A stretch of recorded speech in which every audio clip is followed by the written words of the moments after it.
नमस्कार दोस्तों, कैसे हैं आप सब। उम्मीद करते हैं कि आप सब बहुत अच्छे होंगे, स्वस्थ होंगे और मस्त होंगे।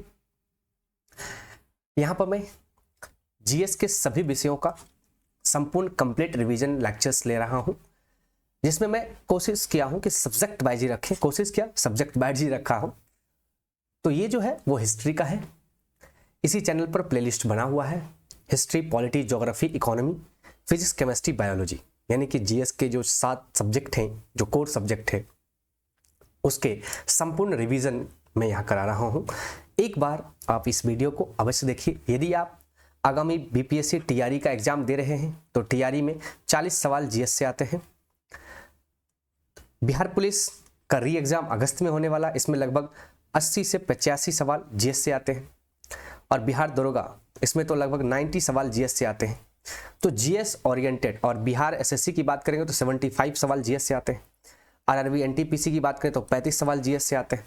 यानी बीपीएससी की बात करें तो 140 सवाल सिर्फ जीएस से आते हैं। तो जीएस ओरिएंटेड कोई भी एग्जाम आप दे रहे हैं तो ये क्लास आपके लिए रामबाण होगा, गागर में सागर होगा। मैं कहूंगा नहीं, आप वीडियो देख करके और प्रीवियस ईयर क्वेश्चन मिला करके चेक कर सकते हैं। मैं जो यहाँ कंटेंट लेकर आया हूँ आपके लिए, ये कंटेंट जबरदस्त है। इसी से सवाल रहते हैं, ऐसे ही सवाल रहते हैं, ऐसे से सवाल बनाए जाते हैं। तो चलिए बिना देरी किए हुए शुरू करते हैं। इसका नाम मैंने नायक सीरीज रखा है। क्यों? क्योंकि ये सभी कॉम्पिटिटिव एग्जाम के लिए, खास करके जीएस जिसमें भी पूछा जाता है, चाहे आप कोई भी एग्जाम दीजिए, देखो जीएस तो नहीं बदलता, हिस्ट्री वही है, पॉलिटी वही है, ज्योग्राफी वही है, जीएस तो जीएस है। चाहे आप किसी भी एग्जाम में बैठे हो, बिहार एसएससी में हो, दरोगा में हो, रेलवे में हो, बिहार पुलिस में हो, यूपी पुलिस में, किसी भी exam, doesn't mean GS is GS. तो ये सीरीज आपके लिए काफ़ी शानदार होने वाला है। इसमें शानदार कॉन्टेंट है, जो कॉन्टेंट आपके एग्जाम में देखने को मिलते हैं। तो चलिए शुरू करते हैं। भारत का इतिहास। तो आज का जो विषय है वो है भारत का इतिहास। और आपको पता है दोस्तों, भारत का इतिहास 3 पार्ट में बांटकर आप लोग पढ़ते हैं। एक है प्राचीन भारत, एक जिसे आप एंशिएंट हिस्ट्री कहते हैं, दूसरा मध्यकालीन भारत जिसे मिडाइवल हिस्ट्री कहा जाता है, और तीसरा मॉडर्न हिस्ट्री यानी आधुनिक भारत कहा जाता है। और आपको पता है कि सबसे ज़्यादा सवाल किससे आते हैं? आधुनिक भारत से। तो मैं भी आपके हितों का ख्याल रखते हुए आधुनिक भारत से ही शुरुआत करूंगा। तो ये रहा आधुनिक भारत, मॉडर्न हिस्ट्री, क्योंकि किसी भी एग्जाम में मॉडर्न हिस्ट्री से जो सवाल आते हैं वो ज़्यादा आते हैं। तो चलिए शुरू करते हैं मॉडर्न हिस्ट्री। और मॉडर्न हिस्ट्री का जो पहला टॉपिक है वो है यूरोपीय कंपनी का आगमन। यूरोपीय कंपनी का आगमन। तो शुरुआत करते हैं यूरोपियन कंपनी का आगमन। ये रहा हमारा कंटेंट। जबरदस्त कंटेंट है, इसी से सवाल आते हैं, यही सवाल बन जाते हैं। व्यापार हेतु समुद्री मार्ग से, जो ब्लैक बोल्ड कलर में है वही सवाल का आंसर होता है, और ज्यादातर सवाल यही से ही बनते हैं। व्यापार हेतु समुद्री मार्ग से भारत आने वाला प्रथम यूरोपीय कौन था? तो आपको पता होना चाहिए, पुर्तगाली था। क्लियर है? यूरोप से। अच्छा, यदि आप ये जानना चाहते हैं कि समुद्री मार्ग से क्यों आया, भारत ही क्यों आया, कैसे आया, क्या जरूरत था कि वास्को डी गामा भारत ही पहुंचा, कहीं और क्यों नहीं चला गया, क्यों भारत आना चाहता था, इन तमाम जानकारी को क्लास में मैं कराता हूं, या फिर यूट्यूब चैनल पे ही मैं फाउंडेशन बैच ले रहा हूं, उसका भी प्लेलिस्ट में मैंने दिया हूं। तो सब फाउंडेशन बैच भी आप देख सकते हैं। ये तो रिवीजन और टारगेट बैच है, एक तरह से रिवीजन ऑफ टारगेट बैच, एक तरह से एग्जाम को टारगेट करता है, रिवीजन को टारगेट करता है। टारगेट ही रिवीजन होता है, रिवीजन ही टारगेट होता है, क्योंकि टारगेट में आप पहले से पढ़े होते हैं तो बहुत तेजी से कोर्स को सिलेबस के अकॉर्डिंग समाप्त कराया जाता है। तो एक तरह का वो रिवीजन बैच हो गया। लेकिन क्या हुआ, क्यों हुआ, जो कंसेप्ट होता है वो आपको मिलता है फाउंडेशन बैच में।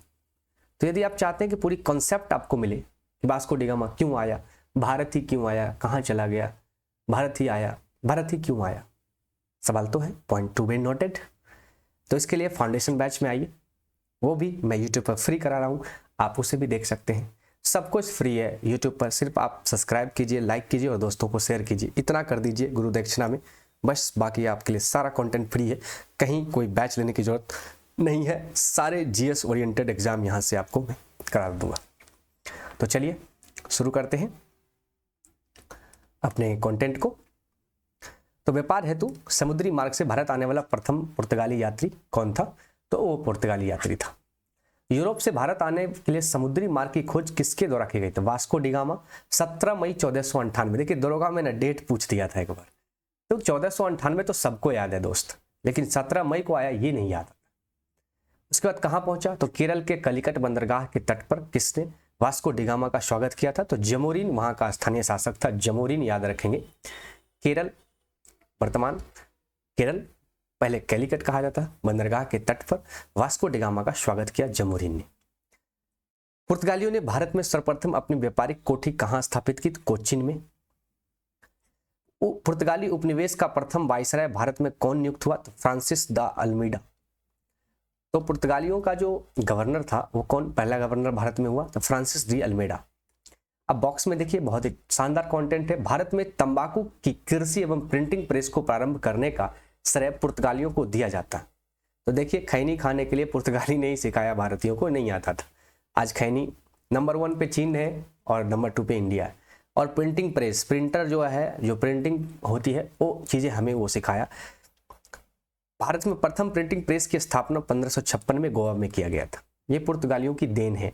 मैं क्रेडिट दे सकते हैं हम भारतीय कि पुर्तगालियों ने प्रिंटिंग प्रेस और तंबाकू का यहाँ पे पदार्पण कर दिया।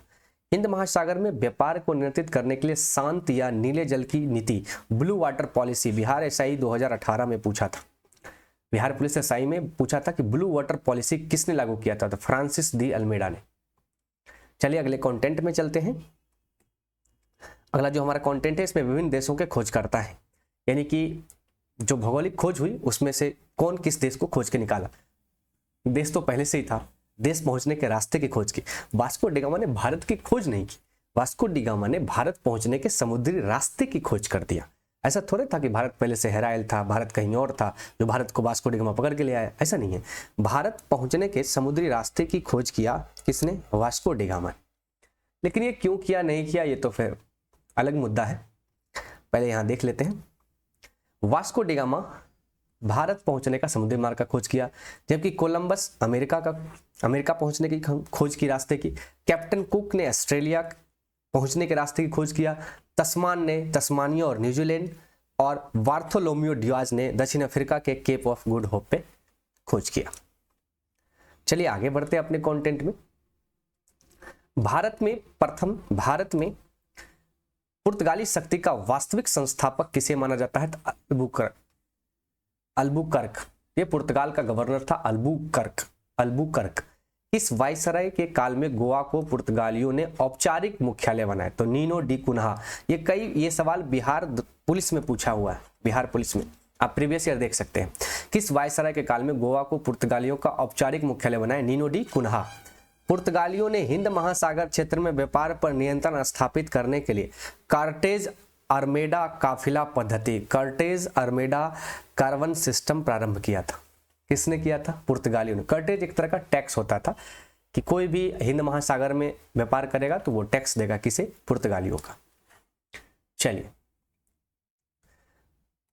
पुर्तगालियों के पश्चात भारत में व्यापार करने आए डच कहां के निवासी थे? हॉलैंड के। वर्तमान में इसे क्या कहते हैं? नीदरलैंड। ओके गाइस, तो यहां पर एक स्लाइड में हम देख सकते हैं, यहां पे 1 स्लाइड में आप देख सकते हैं भारत में विदेशी कंपनियों का आगमन। तो कंपनी, देश, स्थापना और भारत में फैक्ट्री। तो पहला देश था पुर्तगाली East India Company, Estado da India नाम था, पुर्तगाल का था। तो पुर्तगाली ईस्ट इंडिया कंपनी थी, 1498 में इसकी स्थापना हुई। भारत में पहली फैक्ट्री है कोचीन, केरल में लगाया था। दूसरा आया अंग्रेजी ईस्ट इंडिया कंपनी, इसका पूरा नाम था the governor and company of merchants of London trading into the east Indies. ये ब्रिटेन की कंपनी थी, 1600 में इसकी स्थापना हुई। ये पहली फैक्ट्री सूरत में लगाई। तीसरी थी United East India Company of Netherland, जो हॉलैंड की कंपनी थी, 1602 में स्थापना हुई। मछलीपट्टनम में अपनी पहली फैक्ट्री लगाया। Danish east India company, Denmark, 1616 ईस्वी में ये त्रावणकोर में अपनी पहली फैक्ट्री लगाया। फ्रांसिस ईस्ट इंडिया कंपनी द इडेंस ओरिएंटलेस, फ्रांस की कंपनी थी, 1664 में सूरत में इसने फैक्ट्री लगाई। तो कभी कभी सवाल पूछ देता है कि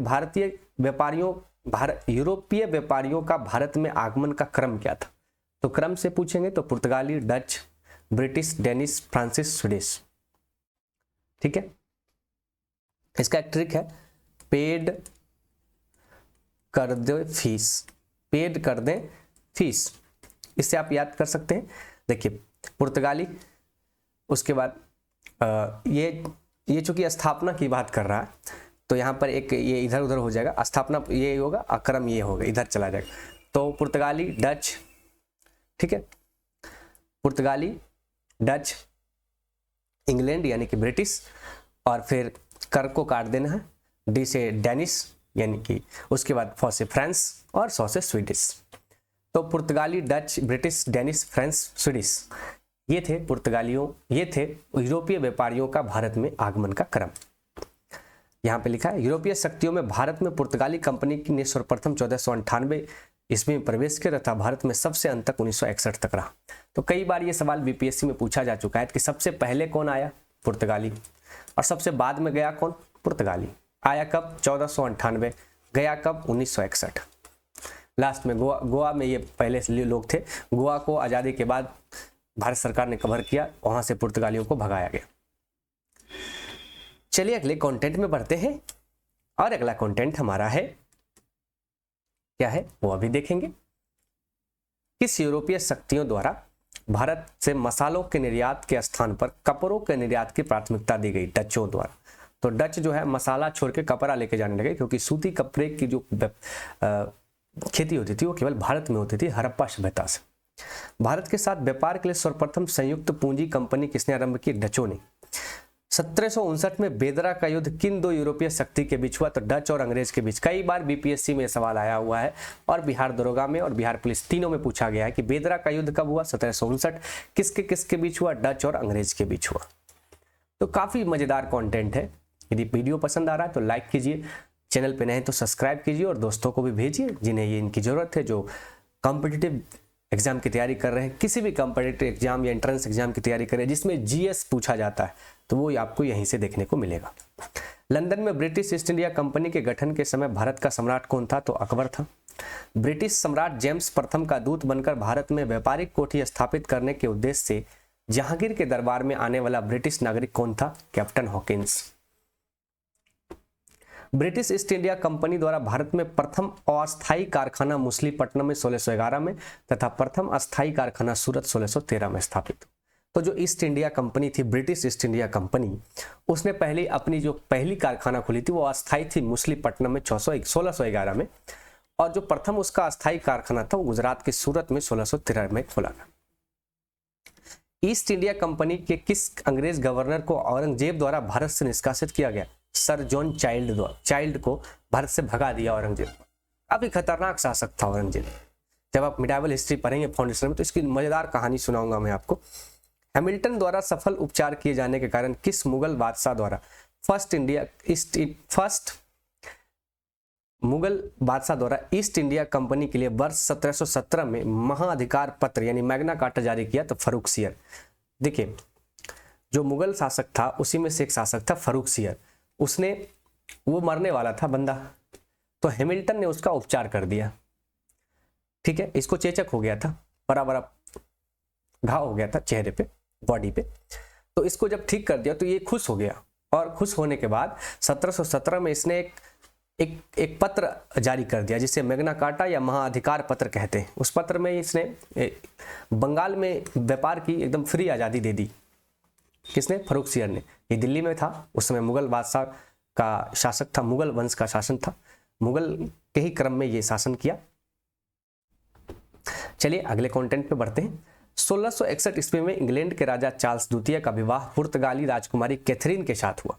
1661 में हुआ, कई बीपीएससी में पूछा है और बिहार पुलिस एग्जाम में भी पूछा है, री एग्जाम तो होने वाले हैं। इस अवसर पर पुर्तगालियों ने चार्ल्स द्वितीय को दहेज के रूप में बम्बई दिया। बताइए, ये लोग अपना बाप का जागीर समझा हुआ था।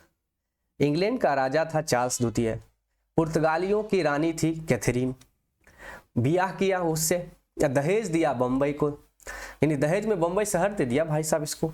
फिर 1668 में वही चार्ल्स द्वितीय ने क्या किया, यानी वही लड़का जिसको दहेज में बम्बई मिला, वो 10 पाउंड के वार्षिक किराया पर बम्बई को ईस्ट इंडिया कंपनी को दे दिया। मतलब देश हमारा, क्षेत्र हमारा, और ये सब दहेज ले रहा है तो कोई भराप लगा रहा है। कितना चूतिया था ये सब यार।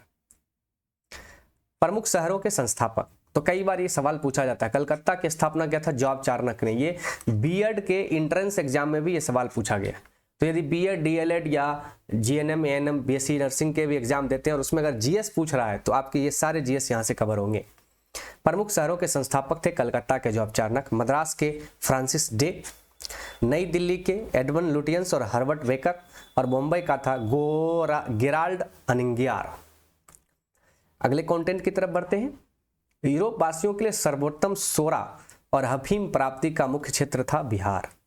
तो सोरा क्या होता था, वो बम बनाने के लिए यूज किया जाता था बारूद के रूप में, और अफीम प्राप्त का मुख्य क्षेत्र बिहार था। वर्ष 1664 में फ्रांसिस कंपनी की स्थापना किसके प्रयासों से की गई? कोलवर्ट के द्वारा। फ्रांसिस कंपनी की स्थापना किसके कार्यकाल में हुई? लुई 14वां। ये सवाल पूछेगा आपसे। फ्रांस की कंपनी थी। फ्रैंक कैरो के द्वारा भारत में प्रथम फ्रांसीसी फैक्ट्री की शुरुआत कहाँ की गई? स्थापना सूरत 1668 में। फ्रांसीसी गवर्नर डुप्ले ने पहली बार भू क्षेत्र अर्जित करने के लिए भारतीय राजाओं के विवादों में भाग लेने की नीति आरंभ किया था। तो पहली बार फ्रांसीसी गवर्नर डुप्ले था जो भू अर्जित करने के लिए उद्देश्य से भारतीय राजाओं के विवाद में भाग लेने का नियम बना लिया। हर भारतीय राजाओं के विवाद में घुस जाता था। चलिए अगले कंटेंट की तरफ बढ़ते हैं। फ्रांसीसियों द्वारा फोर्ट लुई नामक किला कहां बनवाया गया? पौंडीचेरी में। पौंडीचेरी का प्रथम फ्रांसीसी गवर्नर था फ्रांको मार्टिन। पुर्तगालियों की शैली के स्थान पर किस अंग्रेज अधिकारी को ने पराजित किया? Thomas waste. वांडीवास का युद्ध 1760 में, एक सवाल तो यही पूछा, अंग्रेजों ने इससे किसे पराजित किया? तो फ्रांस। तो फ्रांस और अंग्रेज के बीच ये युद्ध हुआ, वांडीवास का युद्ध 1760 में, जिसमें फ्रांस पराजित हुआ और ब्रिटिश ईस्ट इंडिया कंपनी जीत गई। चलिए कर्नाटक युद्ध किनके मध्य लड़ा गया? अंग्रेज और फ्रांस के बीच। कर्नाटक युद्ध का ही एक हिस्सा था वांडीवास का युद्ध 1760। प्रथम कर्नाटक युद्ध किस संधि से समाप्त हुआ? तो एलासापा की संधि से समाप्त हुआ 1748 में। कई बार पूछा जाता है। तो ये कर्नाटक में जो कुल 3 युद्ध हुए इसके बारे में पूछा जाता है। तो इस स्लाइड में आप इस तीनों युद्ध को देख सकते हैं आसानी से। प्रथम कर्नाटक युद्ध का जो क्रम है 1746 से 48 है। प्रमुख कारण क्या था? तो ऑस्ट्रिया जो जर्मनी में है, ऑस्ट्रिया, उसमें उत्तराधिकारी के कारण युद्ध हुआ, जिसका प्रभाव पड़ा कि भारत में भी दोनों लड़ गए। कौन कौन लड़ गए? तो फ्रांसिस और ईस्ट इंडिया कंपनी लड़ गई। तो एलासापा की संधि हुई 1748 में और इसमें कोई रिजल्ट नहीं निकला और युद्ध समाप्त हो गया। द्वितीय कर्नाटक युद्ध 1749 से 54 में हुआ। इसमें कर्नाटक के उत्तराधिकारी के कारण युद्ध हुआ। तो ये जो फ्रांसिस थे वो चाहते थे कि कर्नाटक का जो उत्तराधिकारी हो वो मेरे फेवर का आदमी बने, जबकि जो ईस्ट इंडिया कंपनी चाहती थी कि मेरे फेवर का आदमी बने, जिसके कारण इसमें युद्ध हो गया दोनों में। और तब पांडिचेरी की संधि हुई 1755 में, और फिर उस समय ब्रिटेन ही मजबूत स्थिति में आया। हार जीत तो नहीं हुई लेकिन मजबूत स्थिति में ब्रिटेन था। तृतीय कर्नाटक युद्ध देखिए यहाँ पे 1756 से 1763 के बीच हुआ, और इसी के बीच 1760 के बांडीवास का युद्ध भी है। बांडीवास के युद्ध ने यह तय कर दिया कि फ्रांस है वो अब इंडिया से खत्म हो जाएगा। और कंट्रोल कौन कर लिया? तो British east India company. Clear है? तो सप्तवर्षीय युद्ध में औपनिवेशिक कारण था, यहाँ पर विश्व कारण था वर्ल्ड का। तो पेरिस की संधि 1763 में और फ्रांस की पराजय हो गई, यानी ईस्ट इंडिया कंपनी जीत गई। उसके बाद अंग्रेजी कंपनी का नाम governor and company of merchants of London trading into the east Indies रखा गया था। ये पहले भी मैं बता चुका हूं। तो ये थी हिस्ट्री की पहली लेक्चर्स, संपूर्ण रिवीजन का, और पहला टॉपिक था मॉडर्न हिस्ट्री के यूरोपीय कंपनियों का आगमन का। इसी तरह हर एक टॉपिक हिस्ट्री का हर एक लेक्चर्स में कंप्लीट हो जाएगा और पूरी हिस्ट्री का रिवीजन आपको देखने को मिलेगा।